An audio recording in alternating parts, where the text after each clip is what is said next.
ने सोचा है कि क्यों हमारी सारी डाइट्स कुछ ही दिनों में फेल हो जाती हैं? क्यों वजन कम करना किसी जंग जीतने जैसा लगता है? आज हम उस एक चीज के बारे में बात करने वाले हैं जिसे अक्सर पूरी तरह से इग्नोर कर दिया जाता है, हमारी बायोलॉजी।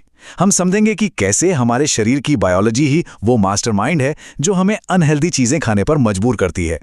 ये सिर्फ इस बारे में नहीं है कि प्लेट में क्या रखा है, ये इस बारे में है कि हमारा शरीर उन चीजों के लिए इतनी जिद क्यों करता है।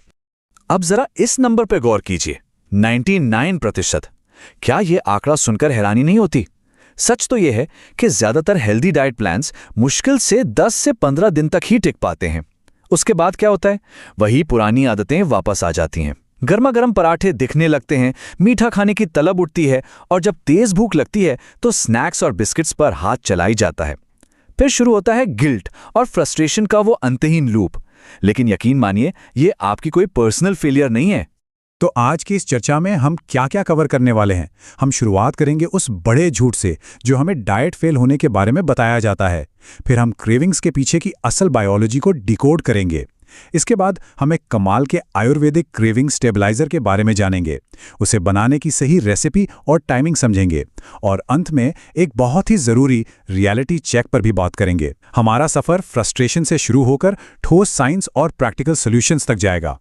तो चलिए, सबसे पहले बात करते हैं उस बड़े मिथक की जहां सारी गलती हमारी विल पावर यानी इच्छा शक्ति पर डाल दी जाती है। जब भी हम किसी डाइट को बीच में छोड़ देते हैं तो अक्सर खुद को ही कोसते हैं, लेकिन असली सवाल यह है कि हमारी विल पावर हर बार धोखा क्यों दे जाती है। हमें लगता है कि हमारे अंदर डिसिप्लिन नहीं है, मोटिवेशन की कमी है, या शायद हमारा मेटाबॉलिज्म ही बहुत स्लो है। लेकिन जब सामने कोई स्वादिष्ट चीज़ आती है तो सारा कंट्रोल गायब क्यों हो जाता है? खुद को कमज़ोर समझना या अपनी विल पावर को दोष देना बिल्कुल गलत है। प्रॉब्लम बाहर के डिसिप्लिन में नहीं, शरीर के अंदर चल रही प्रोसेस में है। हम सभी को लगता है कि वजन कम करना सिर्फ कैलोरी गिनने का खेल है, कैलोरीज इन और कैलोरीज आउट, राइट? लेकिन कड़वा सच तो यह है कि असली विलन कैलोरीज नहीं बल्कि हमारी अनकंट्रोल्ड क्रेविंग्स हैं।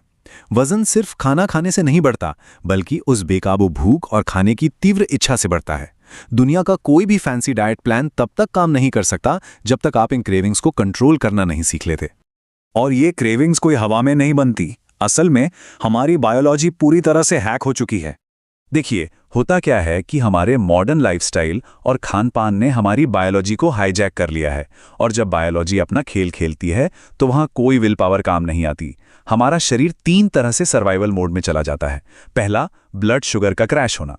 जब हम ज्यादा कार्ब्स खाते हैं तो शुगर तेजी से स्पाइक होती है और फिर धड़ाम से गिर जाती है। दिमाग को लगता है अरे एनर्जी खत्म हो गई, और आपको तुरंत मीठा खाने की क्रेविंग होती है।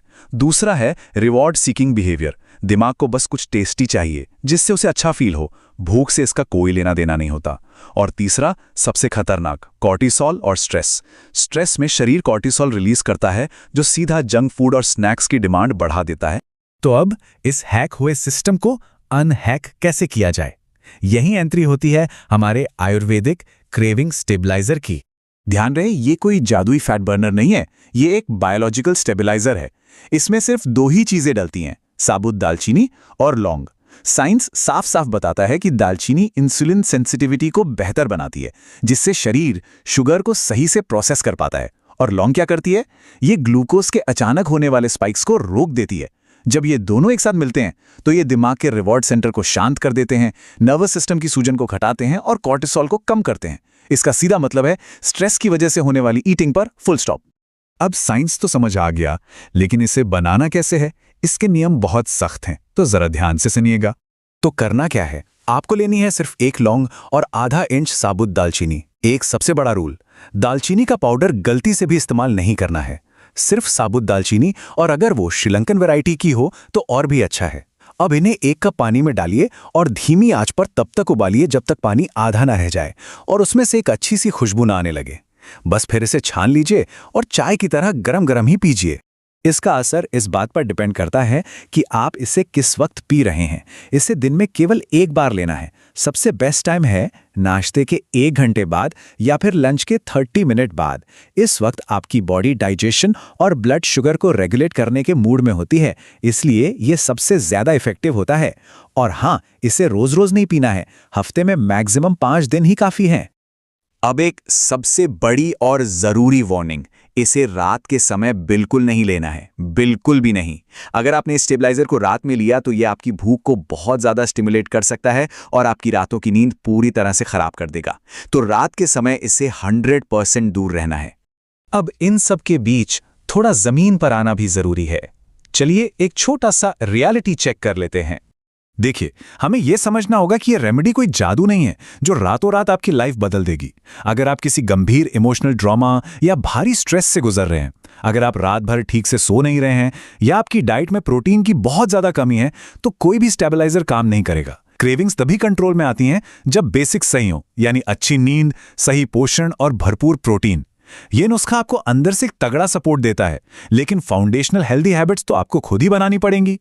तो इस पूरी चर्चा को समेटते हुए ये आखिरी सवाल हमें सोचने पर जरूर मजबूर कर देता है कि अगर हमारी क्रेविंग्स और खाने की आदतें इतनी गहराई से बायोलॉजिकल हैं, तो हमारी हेल्थ से जुड़ी और कौन सी ऐसी दिक्कतें हैं जिनके लिए हम बिना वजह अपनी विल पावर को दोष दे रहे हैं। शायद अब वक्त आ गया है कि हम खुद को कोसना बंद करें और अपने शरीर की बायोलॉजी को समझने पर ज्यादा फोकस करें।